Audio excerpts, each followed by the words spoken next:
Buenas noches, bienvenidos a Rompeviento TV, al programa de periodistas de a pie, y hoy vamos a hablar de Ayotzinapa, la cobertura desde medios internacionales. También tenemos a Lidiet Carrión, que está hoy con nosotras en el programa de periodistas de a pie de este jueves, y hablaremos de la Cumbre Latinoamericana de Periodismo Digital, del premio de Marcela Turati a la excelencia periodística y mucho más. Quédese con nosotros.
Qué bueno que están aquí con nosotros en el programa de periodistas de a pie por Rompeviento Televisión por Internet. Tenemos dos compañeros periodistas de invitados. Bueno, primero, ¿qué tal, Tere? Hola, ¿qué tal, Jessica? Bienvenidos a Rompeviento TV. Como saben, vamos a hablar de Ayotzinapa. Seguramente los medios electrónicos, alternativos, digitales estarán hablando de este tema, pero siempre hay ángulos y enfoques distintos y no está por demás abordar este tema, Jessica. Claro, es muy importante que estemos en la coyuntura y empezar a ver desde distintos ángulos lo que está pasando en este país. Bueno, y como invitados, Federico Campbell, periodista internacional, y nuestra compañera Lidiet, que ella siempre la guerrera, que va a todos los lugares. Y que está en el otro equipo de Rompeviento TV, pero hoy está acá con nosotras. Se pasó al equipo. Gracias. Bueno, pues primero, Lidiet, ¿qué pasaba en Iguala? Sí, bueno, una cosa que, digo, ha salido, pero porque parecía que es de la nada, ¿no? Entonces, lo que me platicaban, estuve el fin de semana allá, estuve únicamente 2 días, pero platicando con los colegas, sobre todo con los colegas periodistas de allá, que también tienen mucho las manos y la boca atadas, ¿no? Porque es una zona, como pueden ver, en donde se mata con mucha facilidad. Dicen, bueno, ¿por qué es importante Iguala? ¿Por qué estarían ahí metidos los Guerreros Unidos? ¿Por qué habría como todo este interés? Y hay una parte que es interesante. Iguala tiene, históricamente o tradicionalmente, estaba ahí el como mercado de oro de todo el estado, porque antes había oro ahí. Hay una minera muy importante, muy cerca. Entonces ahí es donde se dan como todas las transacciones de oro, lo cual es como muy propicio para el lavado de dinero. Esa es una cuestión. La otra cuestión es por su localización, está en una carretera que es bastante importante, pero es secundaria con respecto a la Carretera del Sol, que conectaría Chilpancingo o el centro del estado de Guerrero con Cuernavaca y ya obviamente acercándose al Distrito Federal, por lo cual lo hace una zona de trasiego. Yo lo que he visto en muchos casos es que las carreteras secundarias cobran una importancia muy relevante cuando se refiere como de tráfico de cuestiones, ¿no? La otra cuestión es que ahí ya se habían encontrado laboratorios, narcolaboratorios, por decirlo de alguna manera, que tienen que ver con la heroína. Entonces estarían como esas 3 cuestiones, porque se habla, bueno, estaban ahí metidos los Beltrán Leiva, después pues, cuando empiezan a matar a los líderes se hace esa como fragmentación tan horripilante y esta creación de grupos cada vez más violentos y más locos, más chiflados, ¿no? De esa zona, pues, ¿cuál es el interés? Pues está esta cuestión, está el oro, es una zona, es el principal centro comercial de la zona norte de Guerrero, es decir, tiene una importancia regional muy relevante. Es una zona para el trasiego privilegiada para cualquier tipo de mercancía. Está muy cerca una minera. El tema de la minería siempre trae una serie de conflictos comunitarios, ¿no? Comunitarios muy fuertes, de intereses de extorsión, como de estos grupos, llamémosle, pues casi de índole paramilitar, ¿no? Y finalmente pues una zona muy propicia para el lavado de dinero. Y por el otro lado, desde hacía también unos años, se había, justo por todos estos intereses, se había dado una serie como de desarticulaciones a lo que es el movimiento social guerrerense. Y obviamente eso también había como afectado la relación con los normalistas, que siempre han tenido una actividad política muy relevante. Bueno, pues eso es más o menos como de entrada, ¿verdad? Claro, y hablamos de un contexto, siempre vemos en hechos noticiosos la consecuencia de algo previo y muchas veces nos solemos quedarnos con solo una reflexión superficial. Tú estás hablando de un contexto muy profundo que tiene que ver con un modelo económico, sí, con relaciones sociales y económicas que hay detrás, y siempre solemos ver esta última parte, ¿no? Acá lo importante sería ver, cuando pase el tiempo, todo lo que va a ir saliendo, más allá de lo noticioso, que eso lo abordaremos en programas que seguirán. Pero bueno, además de todo esto, del contexto, hay una repercusión internacional.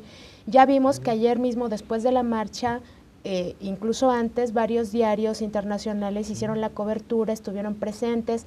De hecho, ahora están varios corresponsales allá en Ayotzinapa haciendo este seguimiento, esta cobertura, pero también tenemos la postura de diversas organizaciones como ONU, OEA, Comisión Interamericana, Corte Interamericana. ¿Qué pasa? La ONU ha sido tan clara que no solo el alto comisionado aquí en México, sino ayer el vocero del secretario general exigió y que sea una investigación transparente, directa y clara, y que ha estado en contacto la ONU aquí en México con los familiares de las víctimas, de los desaparecidos.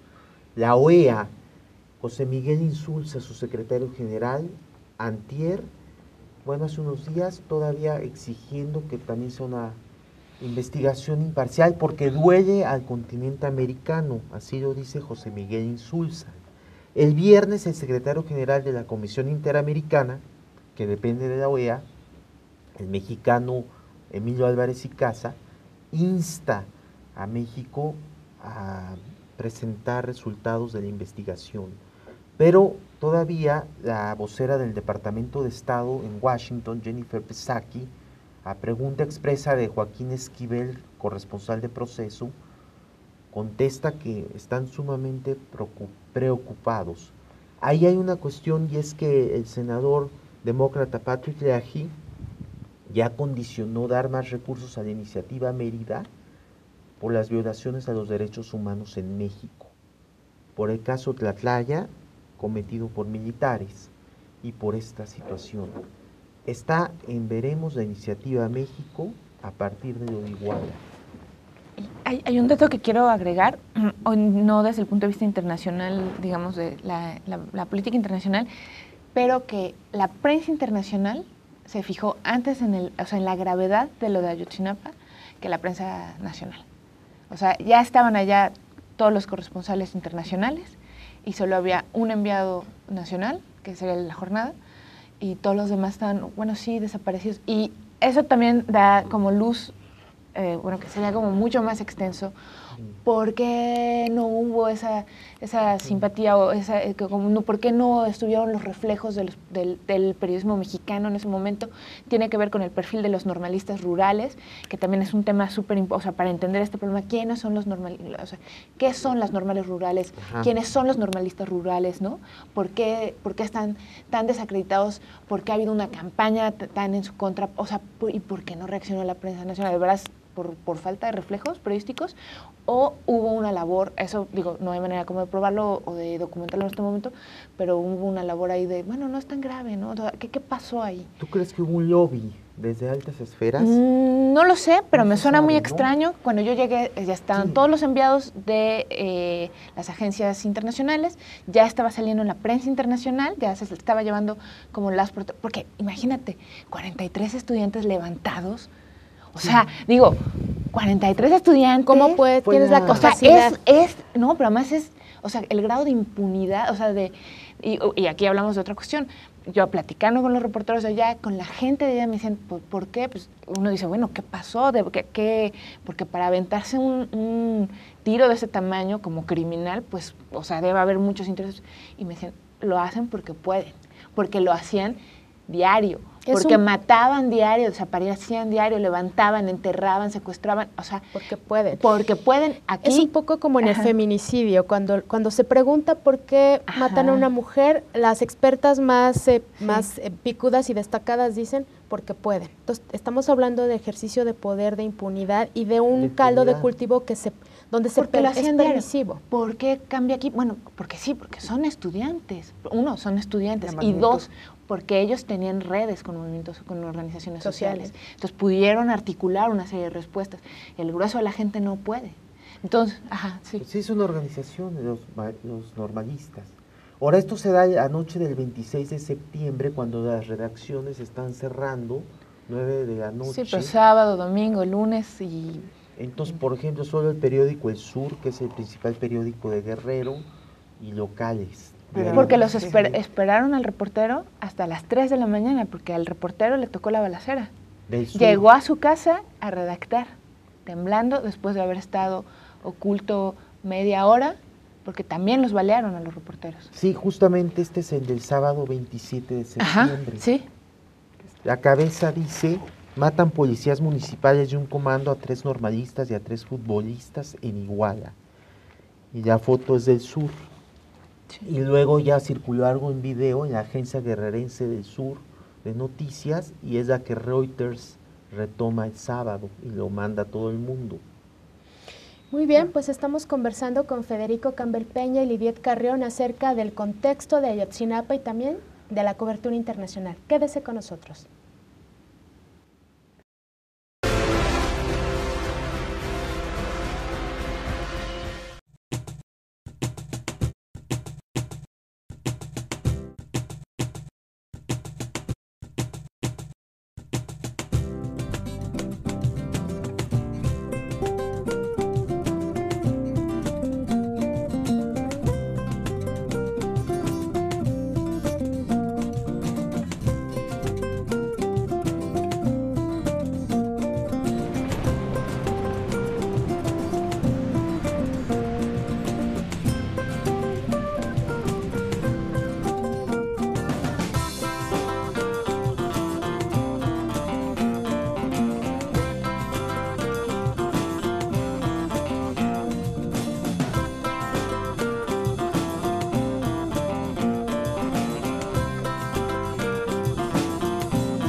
Regresamos a Periodistas de a Pie por Rompeviento TV y estamos hablando del contexto Ayotzinapa y de la cobertura de medios internacionales. Jessica, es notable el hecho de que sean los medios internacionales, los corresponsales extranjeros quienes están dando la nota primero, y no solo dando la nota, sino entrando al lugar y haciendo toda una investigación, y son los medios nacionales quienes van después.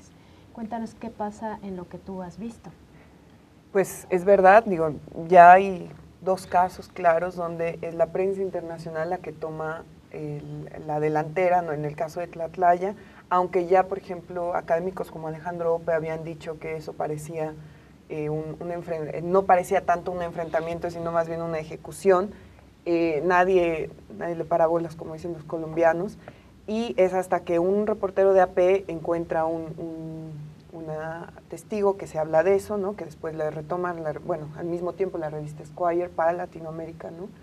Y en este caso, pues igual la prensa internacional pues reacciona mucho más rápido, como bien lo decías, Linet, que llegan con los equipos y todo. Por ejemplo, en el caso de Univisión, que es lo que yo conozco, inmediatamente el domingo ya estaba desplegando 3 equipos hacia allá. Entonces, con AP igual se fue inmediatamente. La cobertura se empieza a tomar muy light, porque pareciera, como bien lo dices, Federico, aunque la nota fue en medios nacionales hasta el domingo. Cuando fue el viernes y todo el sábado tuvimos, el domingo es cuando empieza a tomar fuerza, salvo algunos, como bien dices, reporteros que se van, pero que se van más por la decisión personal que por cobertura, decisión de una cobertura mediática granillo. Ahí yo te pregunto, Federico, si la reacción, por ejemplo, lo que ocurrió el lunes, del gobierno que se puso, Peña Nieto da una primera entrada diciendo esto es un crimen que nos duele a todos, y después salen en línea el procurador Jesús Murillo Caram, sale también el comisionado nacional de seguridad, y se empieza a hacer por todos los frentes una defensa, pero en realidad pareciera más hacia el exterior, porque hay más bien contacto con periodistas internacionales que con periodistas nacionales. Yo no sé cómo lo ves tú. El canciller José Antonio Meade ha convocado 2 veces para reiterar el llamado del presidente Peña Nieto de lunes, y sobre todo ayer, que hubo actos en 30 representaciones diplomáticas de México en el exterior, incluso en calles, ¿no? En Madrid la manifestación por Ayotzinapa fue cerca de Puerta del Sol, en Barcelona en la Plaza Sant Just, en Londres sí fue frente a la embajada, porque ahí está el diputado Jeremy Corbyn, encargado de relaciones con América Latina, casado con una mexicana, entonces tiene el tema de México encima. Digo, muy atento, viene periódicamente a México. En Berlín, Noruega y Dinamarca. Entonces, ayer se adelanta Meade a los eventos, o al mismo tiempo, con la diferencia de horario, y reitera el llamado del presidente de la República a hacer de esto una investigación cabal y a fondo. Y claro, ya estaban los llamados hechos en la ONU, en la OEA, Corte Interamericana y el gobierno de Estados Unidos. Y el Parlamento Europeo ya está manejando algo, porque han de saber que hay una cláusula democrática en el acuerdo de asociación estratégica vigente entre México y la Unión Europea. La cláusula democrática dispone vigilar la situación de los derechos humanos en México. Entonces, por eso los diputados verdes del Parlamento Europeo están por instalar ya una resolución sobre Ayotzinapa. Pero parece que en México la indignación se apaga rápidamente, ¿no? Porque hemos visto caso tras caso los feminicidios, la guardería ABC, Aguas Blancas, Acteal, y una larga lista, y parece que no está pasando nada. Y en términos de medios, lo que pasa es que sube, es una gran ola que sube, hay una cobertura más o menos amplia y después baja y parece que todo se va al olvido si no está en los medios. ¿Cómo la ven ustedes desde la cobertura? Ahorita pues es lo que va a estar en radio, televisión, prensa. ¿Qué va a pasar con el tiempo? ¿Cómo no dejar que esto se vaya al olvido y decaiga? Lidiet. Híjole, pues no sé. Mira, estaba ya con un chavo. Te digo, es como muy complejo. Que él baleen que a normalistas de esa manera, ¿no? Está el caso también, obviamente, del equipo de fútbol. A ellos parece que los confundieron. O sea, pero la agresión contra los normalistas fue directa, fue hacia ellos, o sea, no es que se hayan equivocado, fue contra ellos. Que los hayan baleado, que a uno de los chavos lo hayan logrado levantar y lo hayan ido a aventar desollado y torturado. Que se los hayan llevado así. Es de una gravedad así de... Vaya, la bronca es que es cotidiana. Aquí es porque son estudiantes, porque, insisto, tienen redes sociales, tienen redes, digamos, con otras organizaciones sociales, porque son estudiantes y entonces como que la prensa internacional, los organismos internacionales dijeron, bueno, es que, no se puede quedar así, ¿no? De solidaridad.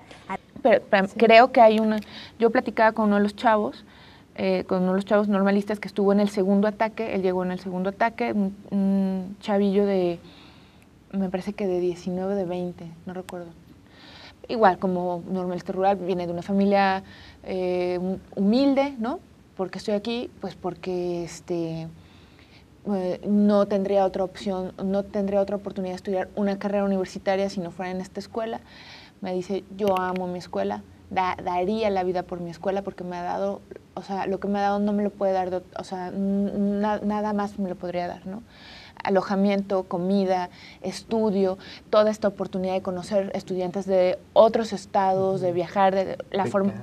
Comer, pero además la oportunidad de conocer. O sea, cuando tú has vivido, o sea, ustedes recuerden cómo es la universidad, la gente que conoces. Es un espacio de vida. Una cosa son allá, experiencias profundas, transformadoras. Eso es lo que les da ellos no tendrían eso si no fuera por la normal, porque no podrían estar en otra escuela.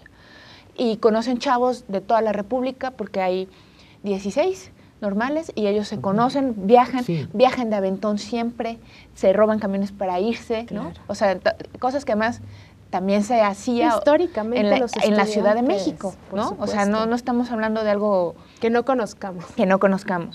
Me decía, yo doy la vida, es como mi mamá, ¿no? Eso me decían los chavos normalistas.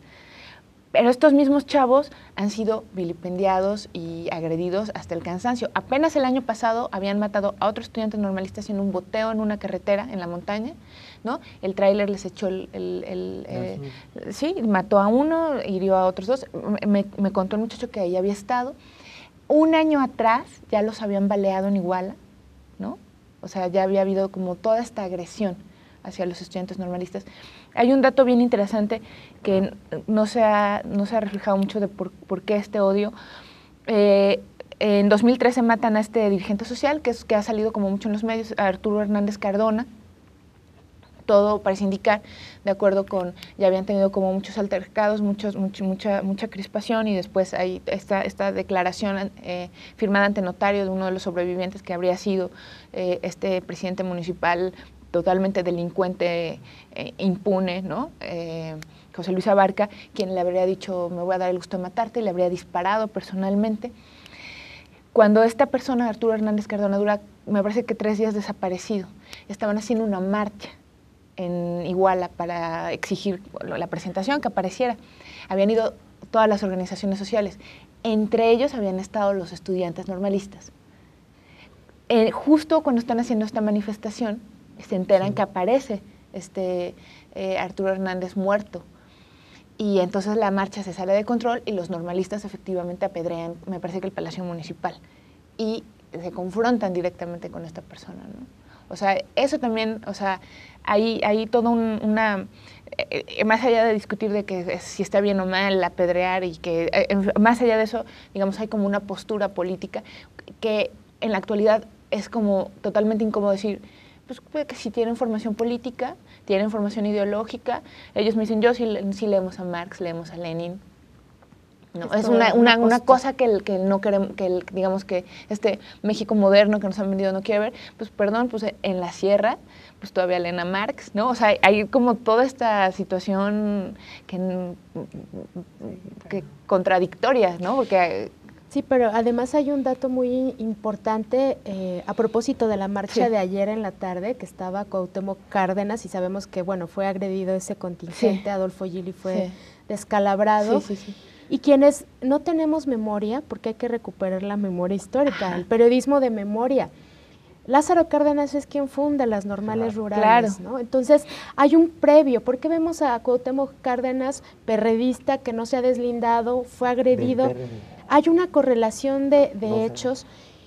Tiene todo un sentido de una nación posrevolucionaria que se está creciendo, que se está expandiendo y que tiene un sentido que incluso rebasa al propio Estado, porque las normales rurales van más allá de un Estado que las funda. Hay todo un movimiento social. Es una cosa que tendremos que rescatar, ¿no? Singularísima. O sea, yo no puedo decir, son perfectos, pero sí te habla de un México al que no volteamos a ver porque estamos muy ocupados en cosas francamente muy frívolas y creemos México en la modernidad y se nos olvida que México es el país de los contrastes, ¿no? Que frente a la Suavicrema o a la creación del nuevo aeropuerto, que ¿no? Están las reformas estructurales, porque está pues en México lugares, o sea, este feudo que tenía esta pareja, pues eso es la cotidianidad en el resto del país. O sea, ¿creen que esto no pasa en Durango o en Tamaulipas? Y en Oaxaca. O sea, hay un normalista de Oaxaca, ¿no? Hay uno de cerca de Juchitán, al grado que el alcalde creo que ya se trasladó a Iguala.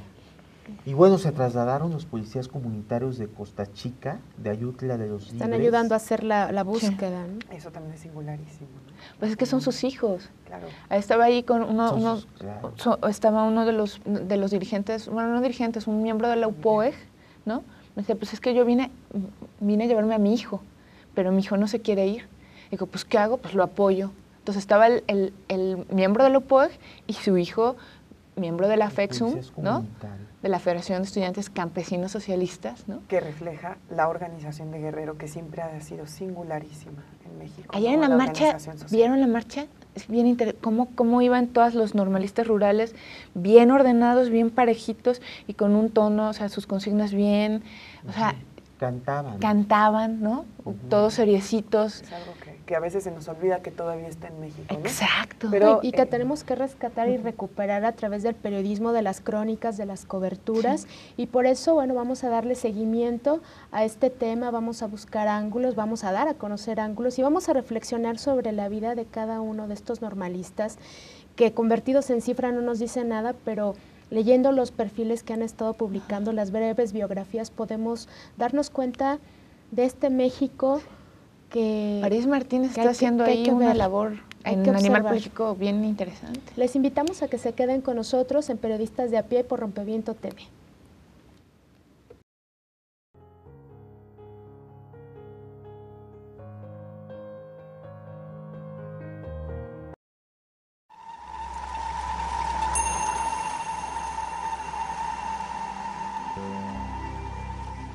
El hambre desayuna miedo y el miedo al silencio aturde las calles. El miedo amenaza. Si usted ama, tendrá sida. Si fuma, tendrá cáncer. Si respira, tendrá contaminación. Si bebe, tendrá accidentes. Si come, tendrá colesterol. Si habla, tendrá desempleo. Si camina, tendrá violencia. Si piensa, tendrá angustia. Si duda, tendrá locura. Si siente, tendrá soledad.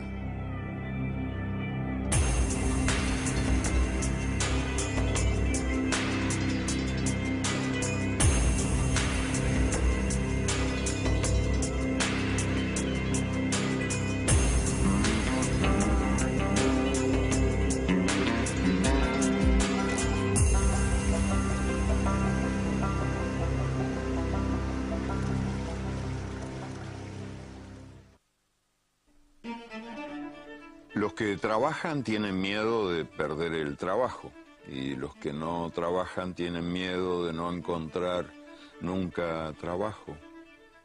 Quien no tiene miedo al hambre, tiene miedo a la comida. Los automovilistas tienen miedo a caminar y los peatones tienen miedo de ser atropellados. La democracia tiene miedo de recordar y el lenguaje tiene miedo de decir. Los civiles tienen miedo a los militares tienen miedo a la falta de armas, las armas tienen miedo a la falta de guerras. Es el tiempo del miedo.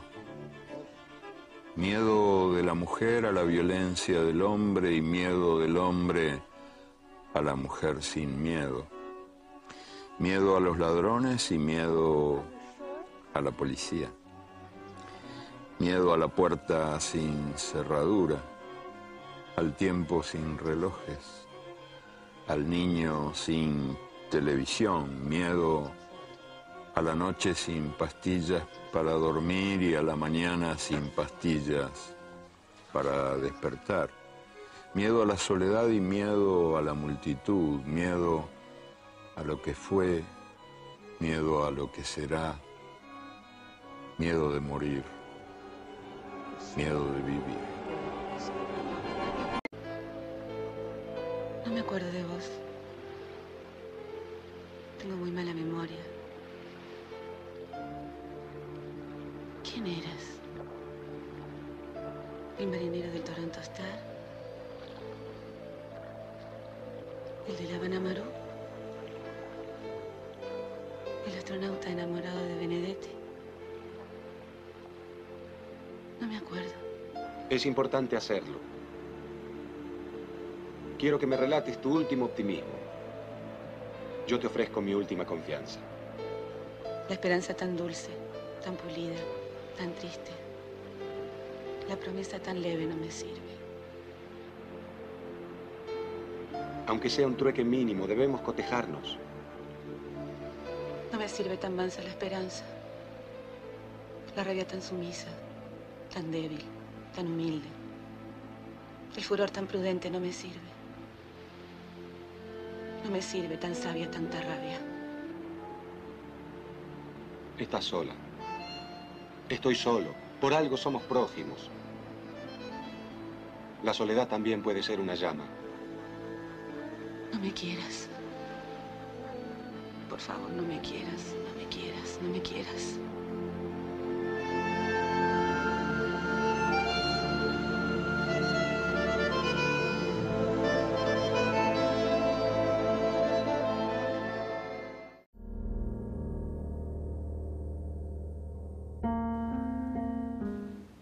Estamos en Periodistas de a pie por Rompeviento TV y estamos conversando con Lidiet Carrión y Federico Campbell Peña sobre contexto y cobertura internacional. Federico, ¿tú qué vislumbras en términos de la cobertura internacional sobre Ayotzinapa? Sí, bueno, me impresionó mucho ver la nota en Hispan TV, que es la emisora de Irán, de Teherán, en español, que es una línea editorial como Telesur, por supuesto Telesur con el enviado y por supuesto Al Jazeera. Y bueno, que después de Siria e Irak venía México, Iguala, después de Kurdistán. Entonces estamos en ese nivel, al grado que ayer la conferencia de prensa del vocero del secretario general de la ONU fue Ébola, Kurdistán Ayotzinapa y México. Pues es que es de ese nivel, Sudán está, del Sur. pues sí. Entonces los focos rojos están prendidos a nivel internacional. Por eso el gobierno de México pues está preocupado y el canciller Meade ha salido 2 veces a dar la bienvenida a los forenses argentinos que estuvieron en Bosnia, en El Salvador, Argentina, Colombia y Guatemala buscando, excavando, identificando huesos de otras masacres, sobre todo la de Yocotal en El Salvador, que fue una masacre famosa en los años 80 por el ejército salvadoreño. Pero sí es de resaltar esto, ¿no? Ya empieza a haber en redes sociales en Estados Unidos el rollo de que si Saving Mexico, esta portada que le dio a Enrique Peña Nieto al principio, cómo se presentaron en medios internacionales las reformas estructurales, como que estaba habiendo un cambio en México, prácticamente toda esa buena imagen que había logrado el equipo de Enrique Peña Nieto en el exterior se está desmoronando con 2 casos desde Tlatlaya, que ya empezaba a haber problemas, pero bueno, ahora Iguala ha sido el acabose y por eso tenemos, insisto, todo el equipo de seguridad tratando de dar conferencias, reuniones, como sea, para tratar de acallar, si no de acallar, por lo menos tranquilizar a la prensa internacional, ¿no? Que volvemos a la prensa nacional y esta idea que tú mencionabas al principio, Lidiet, de qué imagen tenemos de los normalistas en México para darle cierta cobertura a lo que pasa con ellos, ¿no? Sí, bueno, no, es igual una de las lecturas. Ahorita, antes, bueno, de que regresáramos, se puso acá interesante la discusión, tocamos varios temas. Esta cuestión, la llamada, llamémosle, pues como lo ve mucha gente, satanización a las normales rurales, ¿no? Hay una satanización, no solo desde o sea, no es espontánea. Ahorita recordaban que la propia Elvestera había dicho que era, ¿qué? Era un semillero de comunistas o de guerrilleros. No, ha habido toda la intención de desaparecerlas. Los chavos lo saben. Los chavos no son blanditos. Vienen también de estas situaciones de, digamos, de feudos de los que platicábamos. O sea, nosotros parecía que hablamos de un país de primer mundo porque pensamos en Polanco y en lo que sale el presidente a decir, pero se nos olvida que la mayor parte del país o que el territorio del país es diverso, distinto, se gobierna de forma bien distinta y que hay enormes extensiones del territorio en donde son como feudos, donde hay señores feudales que hacen y deshacen a su antojo y los chavos vienen de esos lugares, provienen de esas realidades en donde la única manera a veces de enfrentarse o de oponerse a ciertas cuestiones es así, ¿no? Es a pedradas o en una situación como muy distinta. Pero también platicamos de otra cosa que se me hacía como muy relevante, que teníamos que sacar. ¿Qué pasa con las normales rurales? ¿Cuál es la historia de las normales rurales? También, de cómo la clase otro tema es el PRD. Una clase, también platicábamos así de, cómo apedraron ayer a Cuauhtémoc Cárdenas y de paso le tocó a Adolfo Gili. Iban ahí varios, recuerdo que vi un par de personas de Serapaz también ahí diciendo, bueno, y platicamos esto, ¿no? Que sería el papá de Cuauhtémoc Cárdenas, Lázaro Cárdenas, quien creó las normales rurales. Entonces, habría esta desmemoria, pero también está esta otra situación de cómo un partido que tendría que haber sido, precisamente porque surge de los sectores progresistas, de la llamada bien o mal llamada izquierda electoral, ¿no? El cartón de la jornada, antes nosotros poníamos los muertos, ahora ponemos los asesinos. Hoy sale un cartón en la jornada de Navarrete. Es muy fuerte. También el de Hernández Santier con las balazos con el Sol Azteca, ¿no? Sí, qué terrible. Entonces, qué terrible. Bueno, una crisis. Los chuchos ex-PST, que es Jesús Ortega, y esta gente del Partido Socialista de los Trabajadores de Rafael Aguilar Talamantes, que ocuparon ya el PRD, son los que nombraron a Barca alcalde de Iguala y a la esposa, que es consejera nacional en la última elección por Iguala. ¿Y tú hiciste una nota sobre eso? Sí, sobre... ¿Pudieras contarnos un poco para quienes no la han leído? Se publicó en El Universal esta semana. Ajá, sí, fue un perfil muy breve. Fíjate, no tomé el dato de la esposa, pero... sí. Bueno, básicamente la esposa tiene 3 hermanos que han sido narcotraficantes, 2 fueron asesinados, los encontraron en fin, ¿no? En una situación horrible en septiembre de 2009. Uno de ellos sería el Borrado, que era como un personaje relevante en el cártel de los Beltrán Leiva. El tercer hermano habría estado detenido en Tamaulipas durante un par de años, ahorita se encuentra libre. También apareció este video del cual tampoco me gustaría hablar porque que sería la presunta mamá de todos ellos, pues también ahí interrogada de una manera anónima, pero bueno, eso es un mensaje que un grupo que detuvo a esta señora y la embosó y la torturó, entonces no tiene como mucho sentido hablar de eso, pero bueno, esa es la esposa, o sea, la esposa es hermana de 3 narcotraficantes, 2 muertos, ¿no? Este individuo Abarca se habría dedicado, su familia era más o menos sencilla, vendían sombreros, ellos venían de Tierra Caliente, la mujer también es de Tierra Caliente, la familia de ella es de Tierra Caliente colindando con Michoacán, ya tendrían muchos años viviendo en Iguala, entiendo que 30, 40 años desde niños, una cosa así. Y Abarca pasa de ser vendedor de sombreros, luego se mete al negocio del oro, como les digo, es una cosa ahí como muy importante en Iguala. Históricamente están... Guerrero es conocido por ser un estado que produce oro. Sí, pero Iguala en particular sus orfebres y esos son muy conocidos, sí. Y decían que el mercado estatal, o sea, está concentrado en Iguala. Entonces él habría empezado a vender oro.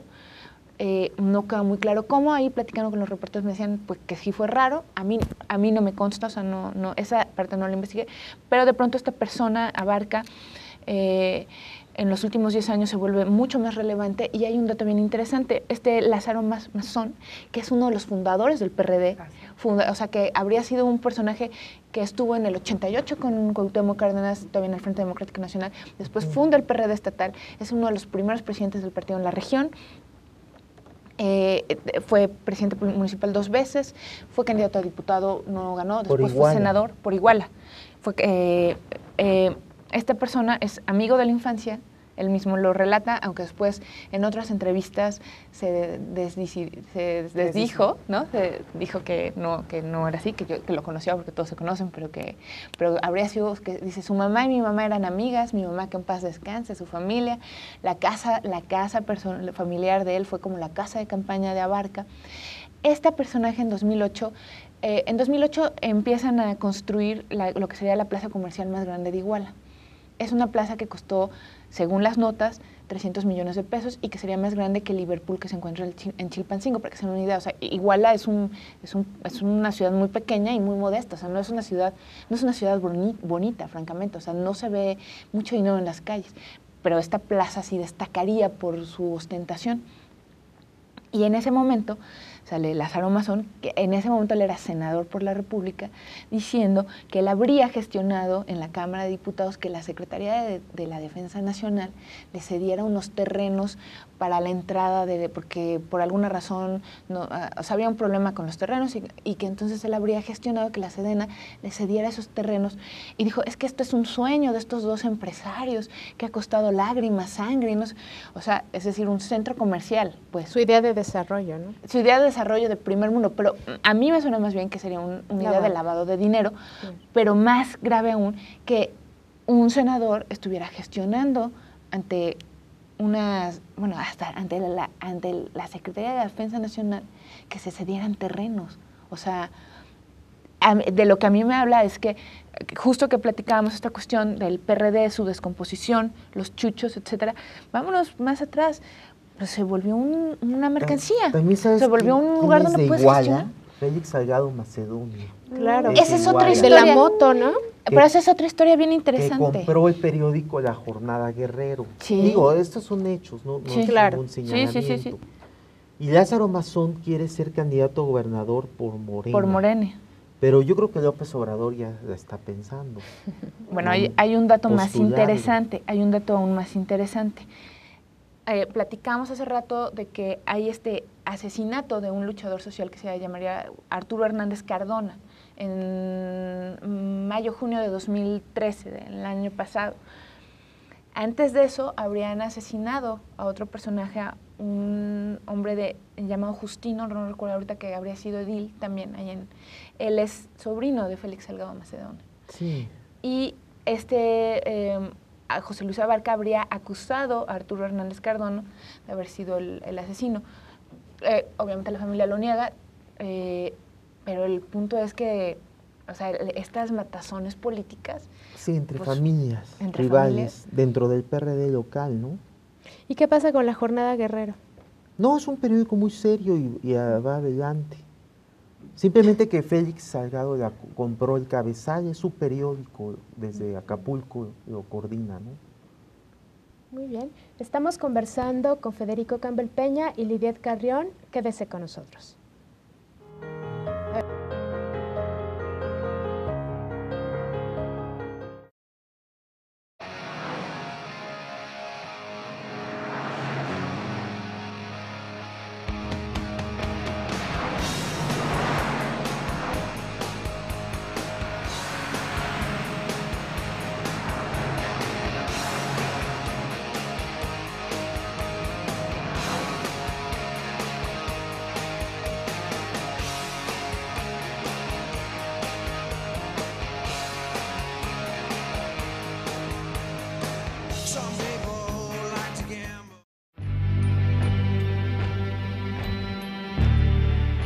Hola, soy Alexa, soy la coordinadora del Premio Alemán de Periodismo Walter Reuter.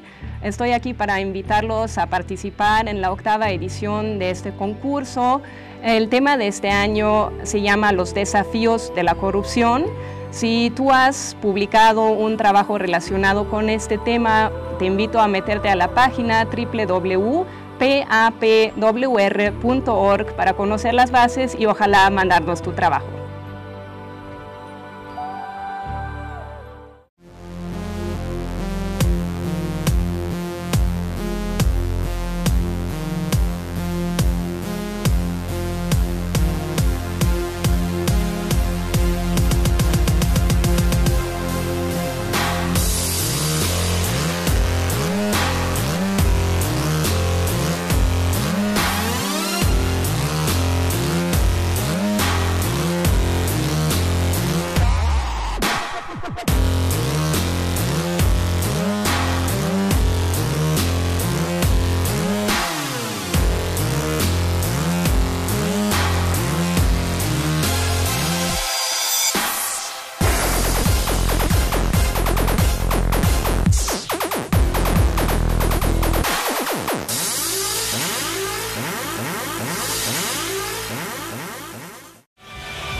Creo que la televisión está muy deteriorada.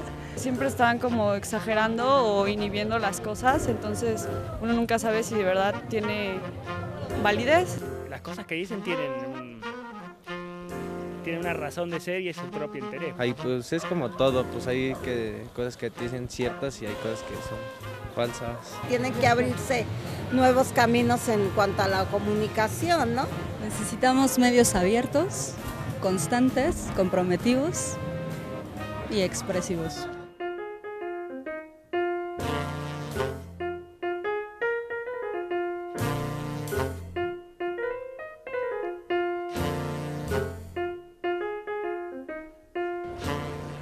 Rompeviento. Rompeviento. Rompeviento, pero ¿a qué te refieres? Me suena como a una chamarra. Pues a un accesorio como de lluvia. Ay, pues yo no me imagino nada, pero yo quisiera saber qué cosa es para que yo aprenda. Pues que va a romper con todas las normas, que va a hablar de lo que es y de lo que no puede uno dejar pasar. Pues algo para tragar el viento, ¿no?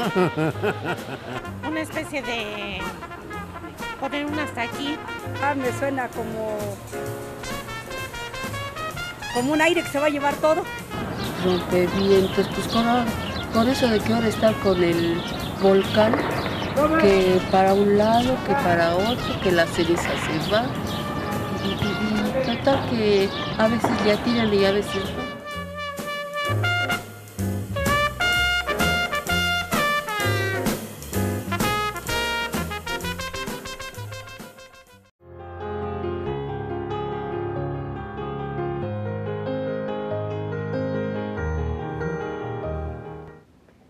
Qué bueno que siguen aquí con nosotros en el programa de periodistas de a pie por Rompeviento Televisión por Internet.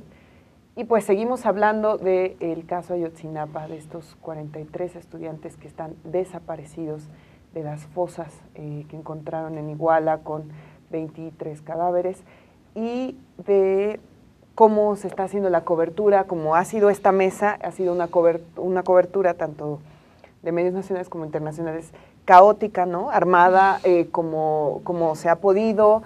Mientras más información va saliendo, más preguntas nos salen, tanto de qué tipo de clase política estaba en Guerrero, qué tipo de movimientos sociales había en Guerrero, qué tipo de conexiones podemos hacer con lo que ocurrió antes. Algunos mencionan hasta qué tuvo que ver la captura de Héctor, un hombre como Héctor Beltrán Leiva, si tuvo algo que ver, si no, en fin, es caótico, ¿no? Estamos en un momento muy importante que también precisamente porque estamos en este momento, porque ya llevamos por lo menos una semana de cobertura, Federico, el reto ahora está con nosotros como periodistas, ¿cómo hacer para que sigan saliendo textos, cápsulas, lo que sea que siga? Obviamente, cuando haya una conferencia de prensa con forenses de CEMEFO mexicano, ahí va a estar la atención. Ahora, ¿cuánto se demora en hacer la prueba de ADN a los 28 cuerpos encontrados? Dijeron que 15 días. Más o menos. Los forenses argentinos son muy profesionales y también demoran su tiempo. Entonces, esto va para largo, va todo octubre y noviembre. Ahora bien, no sé si el gobierno mexicano y las embajadas de México, con su explicación diplomática, satisfagan requerimientos de Amnistía Internacional, CEGIL, WODA, Human Rights Watch y otras ONGs que están encima. Te digo que el Parlamento Europeo metía en estos días resolución, el Grupo Parlamentario Verde Europeo sobre México, por la cláusula democrática vigente en el acuerdo bilateral.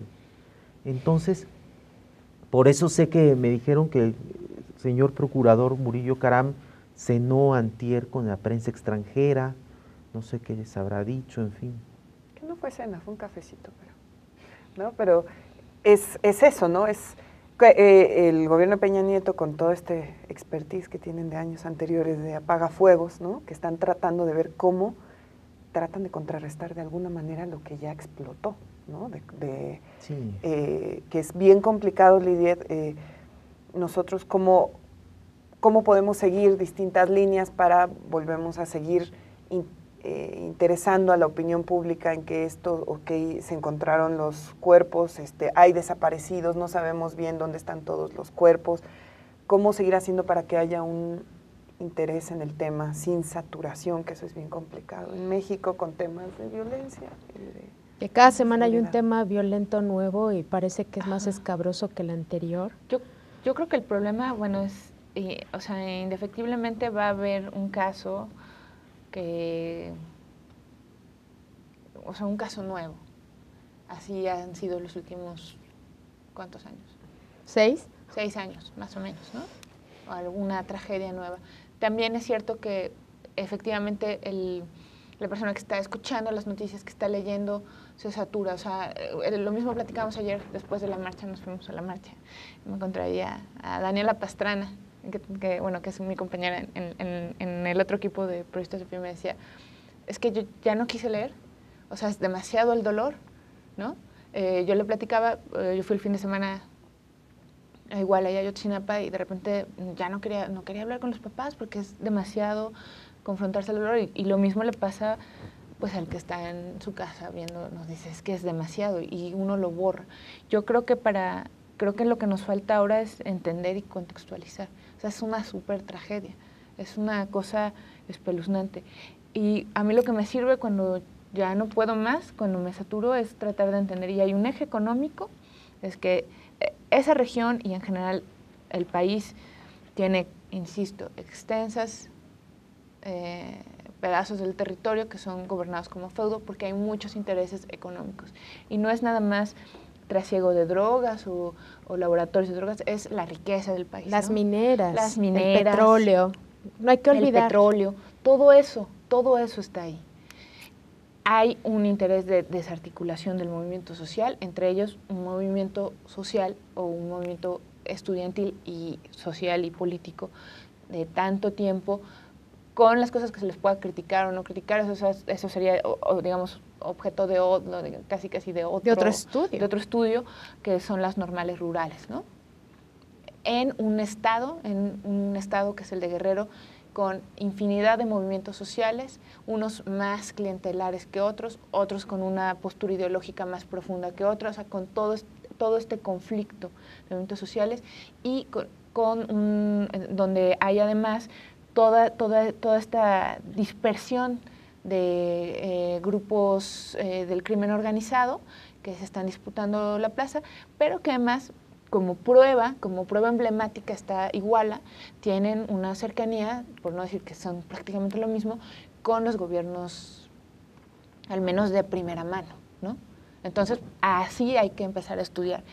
esto. Y si esas cosas no se revierten, es decir, la cuestión económica, cómo se está llevando la economía, cómo se está lidiando con los movimientos, cómo se está respondiendo sobre todo a las demandas de los movimientos sociales, del movimiento social estudiantil, etcétera, cómo se está vendiendo o cómo se está generando la riqueza del país y cómo se está repartiendo y cómo se está creando lo que tú ya bien dices, la clase política, que es un concepto más o menos reciente, como de los años 60, ¿no? Que habla de esta cuestión de una clase aparte dentro del entramado de las capas sociales, ¿no? Si no se analizan todas estas cosas, van a seguir pasando cosas como las de Ayotzinapa, así de sencillo. Entonces, pues esa es como la chamba que nos toca hacer, que es más compleja. Pero con su costo de imagen internacional, ¿eh? Sí, Muy fuerte. Sí. Entonces, nos gustaría que para quienes nos están viendo y que seguramente no son periodistas, que no están familiarizados, Federico, ¿pudieras comentarnos así brevemente cómo podemos hacer el seguimiento desde los medios internacionales? ¿Por qué es bueno leer medios internacionales estando en México, por ejemplo? En kiosco.net están todos los periódicos del mundo.